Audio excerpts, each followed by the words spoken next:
Para personas inquietas, Capital Radio.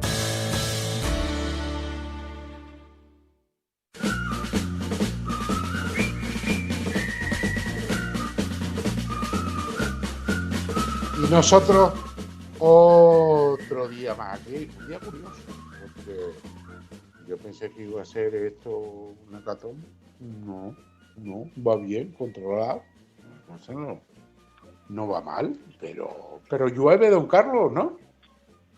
Sí, está lloviendo, con lo cual se ha fastidiado toda esa historia de la sequía pertinaz que iba a durar para siempre y que iba a disminuir la precipitación. Siguen igual, ¿eh? Siguen igual. O sea, siguen lo mismo que lo mismo, ¿no? Sí. O sea, lo tienen claros. La lluvia no es lluvia, ¿no? Sino es una cosa ocasional que esto últimamente, en los últimos 40 millones de años, no llueve todos los días, ¿no? Sino algunos sí y otros no. Pero en los últimos 20 llueve unos días sí y otros no. Entonces ha cambiado la cosa, ¿no? Y hay que montar desaladoras. Si no montas desaladoras, pues... ayer me mandaste, te lo agradezco, me mandaste una información sobre la isla de La Palma, en los puntos que había llovido. Y yo observé, yo te lo mandé, pero yo creo que no me lo pillaste, observé que en Barlovento había llovido poco, ¿no? Había llovido poco y entonces había llovido bastante en los llanos, en el Paso, pero en Barlovento no, si te fijas en Barlovento no. Y entonces digo, fíjate, esto van a cogerle, no sé si lo hiciste tú o te lo mandaron o algo, van a coger aquel plano para montar la desaladora de Barlovento, ¿eh? Sí, bueno, pero tú piensas que también no llovió tanto en Barlovento porque el temporal no vino de noreste, el temporal vino del oeste. Pero entonces, claro, detalle. Claro, entonces, como viene del oeste, lo que se lleva en la lluvia es desde García hasta Fuencaliente. En cambio, claro, cuando te viene de noreste es cuando le cae a Barlovento. Pero bueno, de todas formas, cuando venga del noroeste, montamos la desaladora en Barlovento, cuando venga del noreste la montamos en los llanos. ¿Sabes? Sí, además las están haciendo portátiles ahora, ¿eh? O sea que sí, claro, pueden ir con la desaladora donde no llueva. ¿Te das cuenta? Y así se van recorriendo la isla y luego el archipiélago. Muy bien. Sí. Pero fíjate que con todo esto sigue habiendo emergencia en La Gomera, en La Palma, en Tenerife. Sigue habiendo emergencia, pero les es igual. Pero lo que tienen que hacer es colocar desaladoras y además, basándose en la emergencia, lo que hacen es adjudicarlas sin concurso público. O sea, adjudicarlas a aquel que ofrezca el precio que le traiga sin cuidado. O sea, aquel que ofrezca más comisión es el que se la lleva. Ya está, el punto, ¿no? La de Tacoronte, que es la última que me sé, ya creo que ya te lo había comentado. No sé si lo comenté en la antena, yo creo que en la antena también lo comenté con Miguel, pero bueno. En Tacoronte le asignaron a dedo 6,5 millones. Usted haga la desaladora, el tubo, abrimos unas cuantas calles ahí que no hay problema. El tema de la seguridad vial, eso es para la DGT, no para temas locales, ¿no? Y el tema de los permisos también es para los extraterrestres, ¿no? Para los bobos también, pero para ellos no. Y entonces se acaban de dar cuenta que no solo van a meterse con el ayuntamiento, si el ayuntamiento no tiene ningún problema, le da todas las bendiciones posibles, sino que es que Costa también interviene en esta historia porque la desaladora está a 1 metro del agua, ¿no? Y entonces, claro, la cosa va a complicarse, pero me gustó mucho porque le dijeron al técnico superior de agua de Tacoronte, que digo yo, será el encargado, le dijeron, mire, y además tiene que traer un certificado de contaminación. Dice, no, la salmuera no contamina. No. Bien, ¿no? Ya, entonces, claro, porque ya ellos creen que como ya tienes la sal del mar, como ya tienes sal, ¿para qué? Pues ponerle un poco más. El presidente del Cabildo de Las Palmas, que ahora nos oyen en Las Palmas también, el presidente del Cabildo de Las Palmas, esta mañana lo pusimos, dio unas declaraciones hace unos meses sobre que Las Palmas estaba inmaculada, que todo el agua que se vierte en Las Palmas está limpia totalmente y que no hay ningún tipo de contaminación. Y de contaminación, polución se decía antes, ¿verdad? No sé por qué. Polución, contaminación, ya en Las Palmas estaba libre de todo eso, esas modas ahora actuales de que tal. Y lo cierto del caso que desde ayer se han muerto todos los peces de la costa este, ¿sabes? ¿Te has enterado o no? ¿No te habías enterado?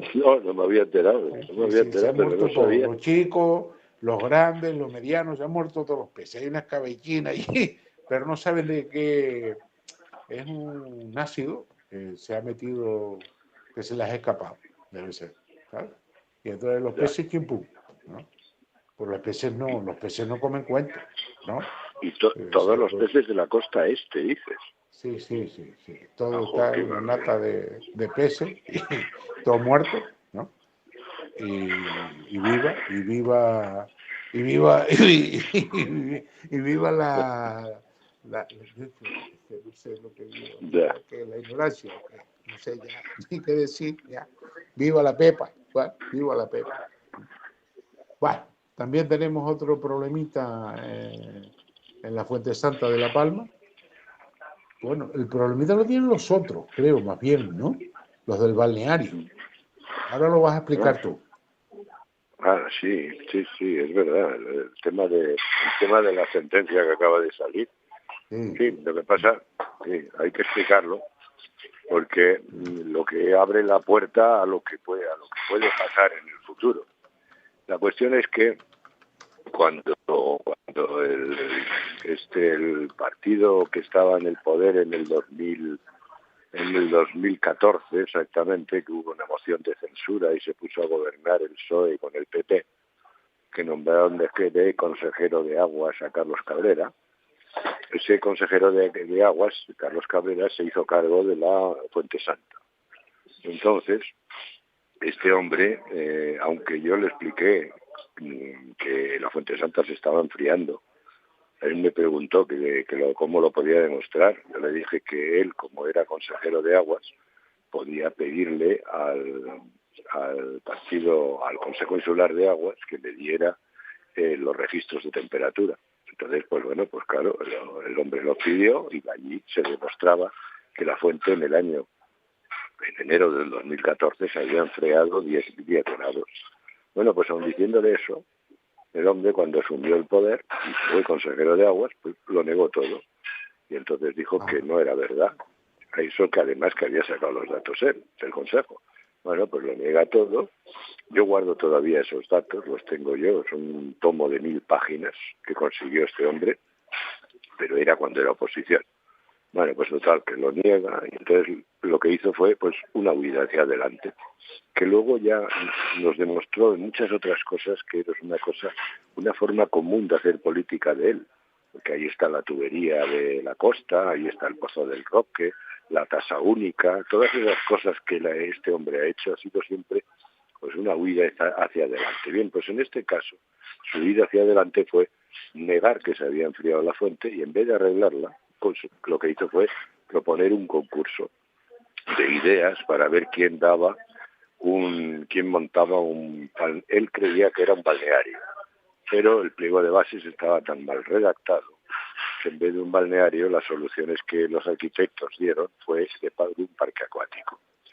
Además, cometió muchos errores en el pliego. Uno de ellos fundamental era que decía que había que construir ese balneario encima de las lavas del Teneguía, que en ese momento era un monumento que estaba defendido y protegido por el propio Cabildo.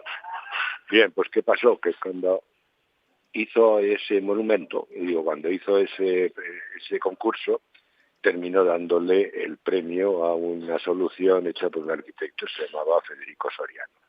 Y este hombre colocó, de acuerdo con el pliego, un balneario, que luego resultó no ser un balneario, te repito, que un parque acuático, que colocó en las lavas del Peneguía. A eso, además de que no podía ser, provocó que el Cabildo tuviera que cambiar las normas de legislación del Monumento Nacional de las Lavas del Peneguía para poder permitir construir ese balneario. Bien, entonces el Cabildo sin más cogió y modificó las leyes. Aparte de eso, Costas le dijo que no podía construir allí porque estaba dentro de la zona marítimo terrestre, y entonces se enfrascaron en una serie de pleitos. Bien, pues uno de los pocos pleitos que ganó fue decir que ellos podían construir dentro del parque y dentro de la zona marítimo terrestre porque no había otra manera de explotar el recurso. Lo cual, fíjate que era mentira. ¿Por qué? Porque ya Termalismo de La Palma había presentado un proyecto en el cual se podía hacer un balneario subterráneo, o sea, yendo por debajo, con lo cual no afectabas a las lavas del Peneguía, ni tenías que ver ningún problema con los propietarios, ni tampoco con la zona marítimo terrestre. Pero bien, el Cabildo dijo que no había otra manera, lo cual te vuelvo a decir que es mentira, por esa razón, ¿no? Porque ellos sabían, porque se presentó por registro esa solución. ¿Qué pasó? Pues que ellos se dijeron que no había otra manera y el contencioso administrativo, el tribunal, se lo creyó y sentenció a favor del Cabildo. En eso lo recurrió la abogacía del Estado, y ese recurso de la abogacía en principio lo pierde la abogacía del Estado, pero lo que hace la abogacía es recurrirlo y lo mandan al Supremo. Bien, pues el Supremo de Madrid acaba de decir ahora mismo, con fecha del 15 de octubre, acaba de reconocer que hay indicios de que pudiera ser que la abogacía del Estado tenga razón. Cuando el Supremo desmiente a los tribunales anteriores, significa que tiene razones muy fuertes para darse cuenta de que va a poder rectificar a esos tribunales que antes han sentenciado a favor del Cabildo. Con lo cual, no es una sentencia definitiva, pero sí es una buena noticia para todos aquellos que estamos intentando hacer que ese balneario no sea un parque acuático, que es lo que ha convertido el concurso que promocionó Carlos Cabrera. De todas formas, también decirte que este hombre, Carlos Cabrera, si te das cuenta, no solo es esta la equivocación que comete con la Fuente Santa, que es el culpable de que se haya parado todo. Lleva 20 años la fuente parada por culpa de que este hombre se metió por el medio. Pero es que además este hombre es el culpable de que se haya puesto la tubería de la Fajana, el causajero de aguas. Eso va a costarle más de 2 millones de euros solo de multa, más luego tenerla que quitar. Pero este hombre también fue el que hizo la tasa única, que hacía repercutir el sobrecoste de elevar a 1.000 metros para luego regar de la 400 para abajo, una elevación que era absurda, y el sobrecoste de esa elevación la hacía repercutir entre todos los agricultores de La Palma. Ese fue otro error de él. Otro error de él fue el darle 1 millón de euros en concepto, yo no sé si de subvención, de préstamo o de lo que sea, a un pozo que el presidente era el padre del presidente del Cabildo de ese momento, que era el Pozo del Roque. Y ese fue otro error. ¿Por qué? Porque están entregando un dinero a un pozo que no está inscrito. Luego, por la ley de aguas, ese pozo, a efectos de la administración, no existe para efectos de subvenciones, ni de dineros, ni de préstamos. Ese fue otro de los... Ha cometido muchos errores este hombre. Lo que asombra es que todavía este hombre sigue en política con los desastres que además nos están costando dinero, como son esos más de 2 millones de euros de multa. Y lo que vendrá con lo del Roque. Dime. No es dinero de él, pues eso no importa, ¿no? No, claro, es si tuviera que pagar algo, verías tú si se ponía la pila o no. Pero no entendí muy bien, a ver si los oyentes, no sé, porque después los oyentes me dan unos cursos que da miedo, ¿no?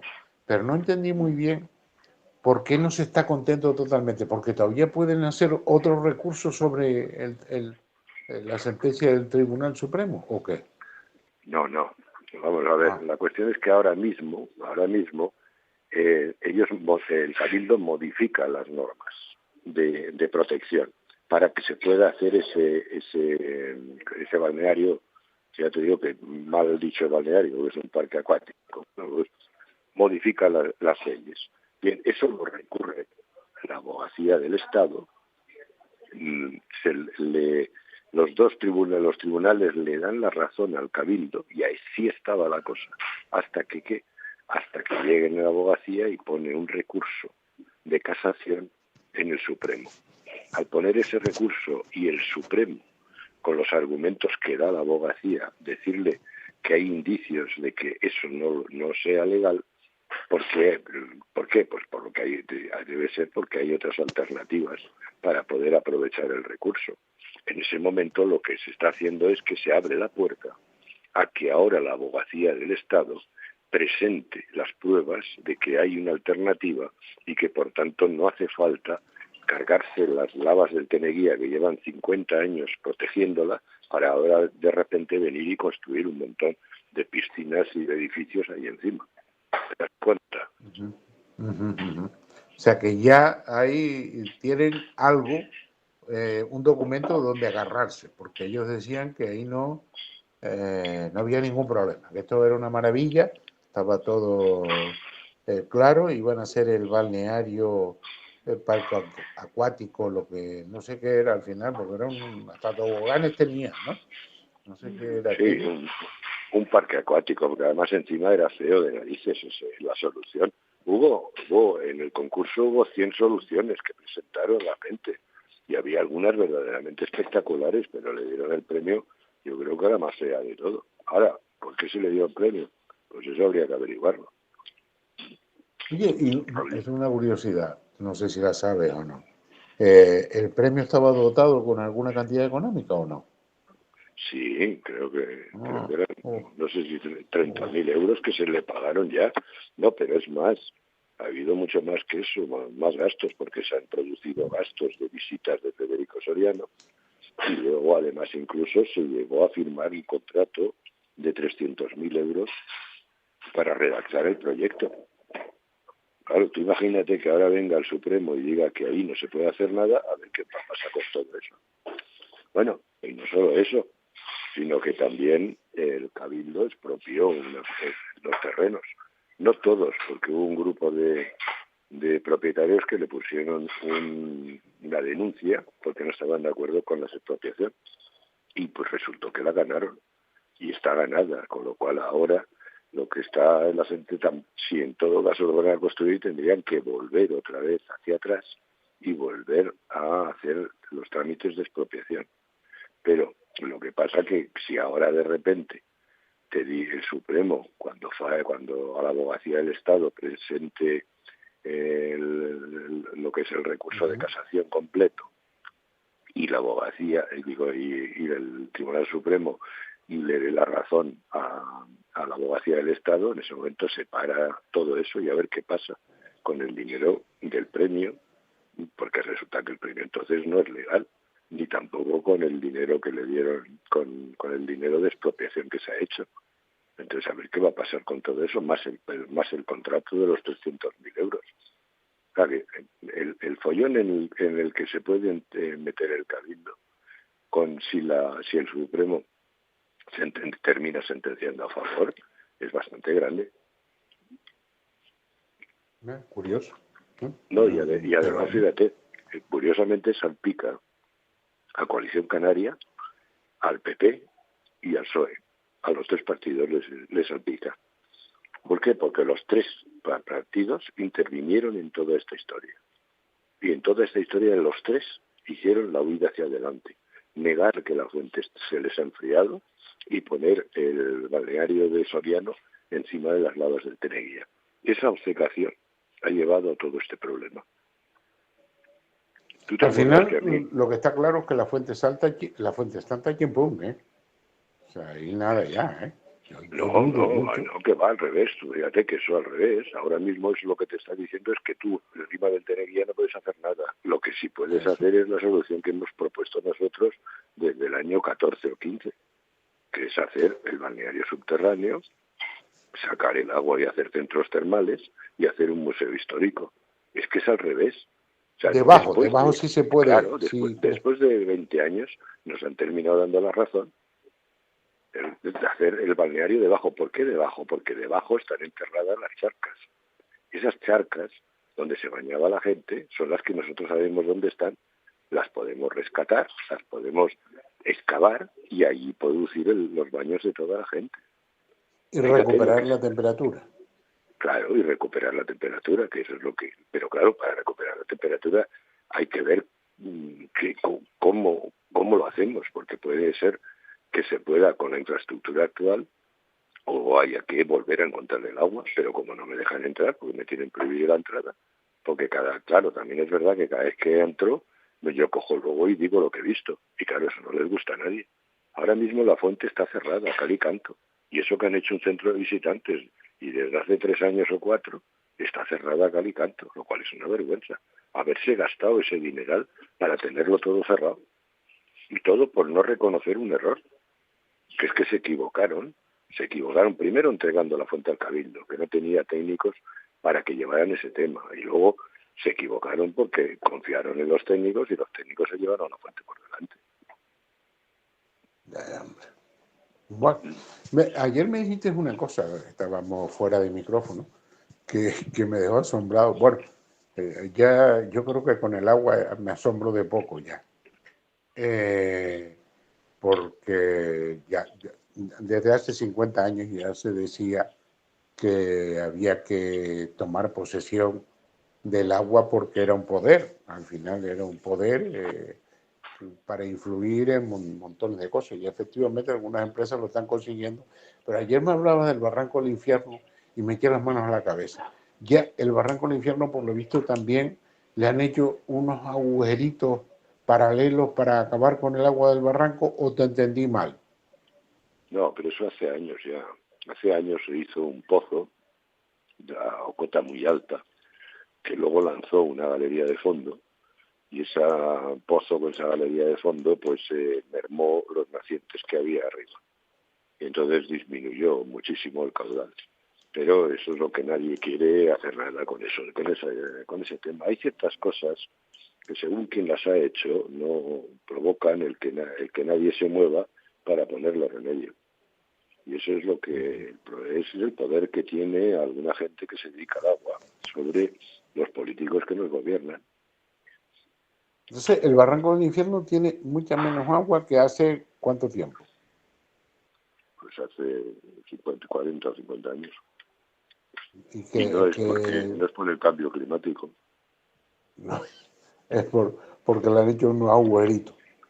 Claro, lo mismo que pasa, lo mismo que pasa con los nacientes de Marcos y Cordero y de toda la caldera de Taburiente. Esos nacientes tenían en el año 70, que los midieron, tenían 15 hectómetros cúbicos de agua al año, daban. Bueno, la suma de los nacientes de dentro de la caldera y Marcos y Cordero, que está por fuera, daban 15. Ahora mismo yo no sé, Carlos, si tú llegaste a ir a la caldera de Taburiente, en la zona de la Defondada, que es donde salía salía y sale el agua, el naciente principal del barranco de Taburiente, ¿no?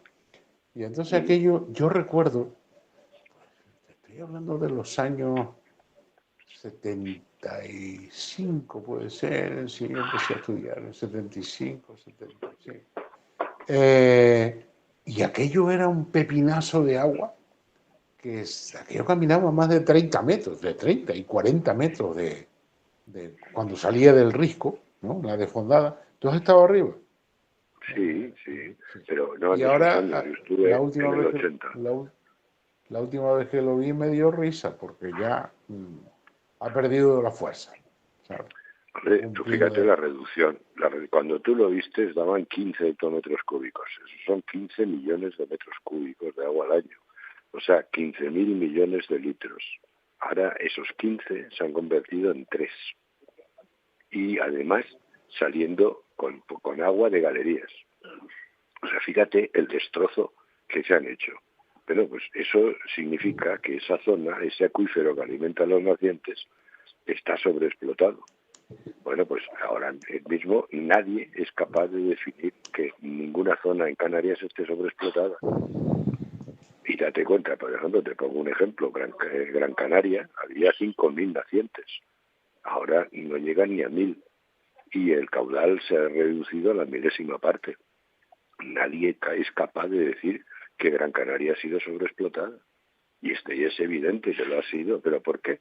Porque definir que es sobreexplotado es hacer que el Consejo Insular asuma la responsabilidad de ponerle el arreglo, y no se atreve.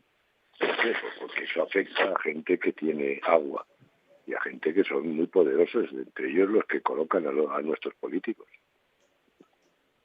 Es difícil, ¿no? Por ejemplo, había el ejemplo, yo no sé si decir la palabra patético, del presidente del Cabildo de La Palma, que el padre era un agua, ¿cómo se llama? Un agua mangante. En Tenerife se llama agua mangante. En La Palma agua tenían. Agua, ¿cómo es? No me salió. Ayúdame. Agua no sé qué. Está bien, estaba bien enfocado el tema, ¿no? O sea, yo creo que Sí. al final, es difícil. Sí, ese fue el que hablábamos antes. Ese fue cuando la primera actuación que tuvo, cuando el hijo de él alcanza la presidencia de Cabildo. La primera actuación que hace es dar 1 millón de euros al pozo del cual el presidente era su padre.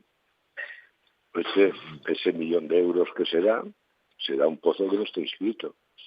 Luego, por tanto, Ese era por el ley, pozo del Roque, ¿eh? el pozo del Roque, sí.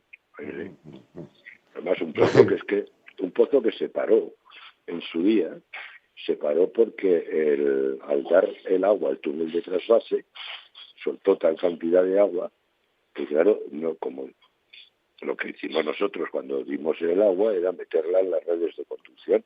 Eso hizo que los pozos se pararan de bombear. Y claro, con toda ese agua los pozos no tenían que bombear. Como no tuvieron que bombear, ese pozo además encima la calidad del pozo no era muy buena. Bueno, para que te hagas una idea, la conductividad en ese momento era de 1.400, 1.500, y nosotros el agua del túnel de trasvase era de 200. Eso provocó que la gente, claro, no quería el agua del pozo del Roque. Se quedó ahí parado, se medio abandonó, incluso le llegaron a robar los cables de eléctricos, y cuando fueron a ponerlo en marcha no tenía ni cables. Por eso hubo que darle 1 millón de euros para ponerlo otra vez en marcha. Para poder Resucitar un zombie. Eso ha sido resucitar un zombie. Yo lo dije hace tiempo.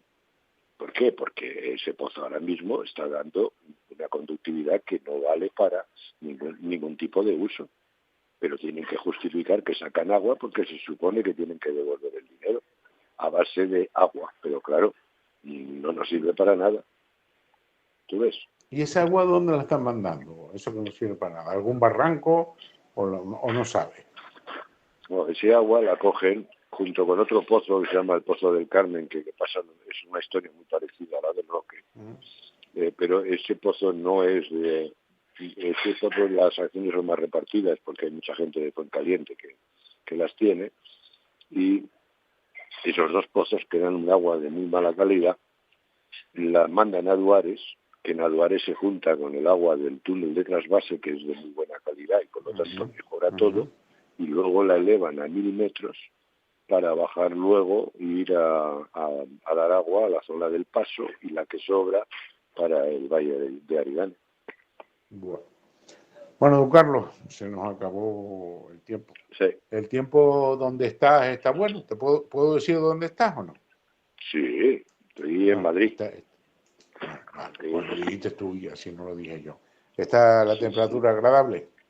Sí, bueno, cae un chirimiri de esos que dicen aquí. Es un calatontos también, se le llama, pero es suavecito, pero no hace mucho frío. Caladón. Bueno.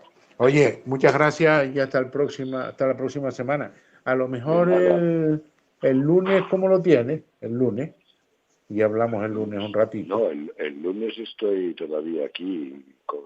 ¿Según a qué hora? Pues dime tú, por ejemplo, a las 9, ¿te viene bien? A las 9 tuyas o mías. No es mía, yo estoy aquí, yo no estoy allá. Pues a las 9 tuyas el lunes, pues sí, más o menos, sí. Vale, pues te llamo, apúntatelo. Ya me lo confirmas, ¿vale? Vale. Venga, un saludo. Venga, y hasta la igualmente, próxima semana. Un saludo a todo el mundo. Capital Radio.